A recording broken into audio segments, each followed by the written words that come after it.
DB Harun সন্দেহে উত্তরায় বাড়ি ঘেরাও। বাংলাদেশ পুলিশের গোয়েন্দা শাখার ডিবি সাবেক প্রধান হারুনুর রশিদ আছে সন্দেহে উত্তরায় একটি বাসা ঘিরে রেখে সেনাবাহিনীকে খবর দেয় স্থানীয়রা। বৃহস্পতিবার রাত 10টায় উত্তরা সেক্টর 10 এর 12 নম্বর রোডের 4 নম্বর বাড়ির সামনে এমন ঘটনা ঘটে। ডিএমপির এই সাবেক কর্মকর্তার বিরুদ্ধে 3টি হত্যা মামলা রয়েছে। প্রত্যক্ষদর্শীরা জানান, ডিবি হারুন সাবেক ডিবি প্রধান এই ভবনে আছেন বলে গুঞ্জন ওঠে। এরপর ফেসবুকে অনেকে লাইভ শুরু করে। লাইভ দেখেই বাড়ির সবাই বাড়ির সামনে এসে জড়ো হন। বাড়িটিতে অনেকগুলো পরিবার থাকে।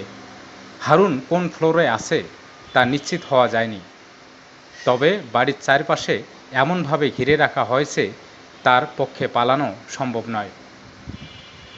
পরে রাত 10টার পর থেকে হারুনের উপস্থিতির গুঞ্জন শুনে সেখানে পুলিশ ও সেনাবাহিনীর সদস্যরাও আসে, তবে তারা বাড়িটিতে তল্লাশি চালিয়ে হারুনকে খুঁজে পায়নি। এ বিষয়ে জানতে চাইলে রাত 12টায় উত্তরা পশ্চিম থানার এক কর্মকর্তা জানান, ভবনের ভিতরে কোনো আসামি পাওয়া যায়নি।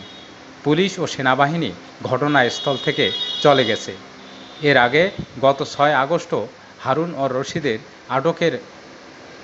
আটক হওয়ার গুঞ্জন ওঠে, কিন্তু পরদিন তিনি নিজেই আটক হওয়ার খবরটি নাকচ করেন।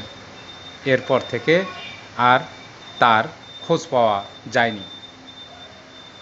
কিন্তু তার প্রতি যে মানুষের বিরূপ মনোভাব, তার প্রতি যে মানুষের ক্ষিপ্ততা, সেটি কিন্তু গতকাল যখন বাড়ি ঘেরাও করে রাখা হয় তখনই কিন্তু দেশবাসী জানতে পেরেছে।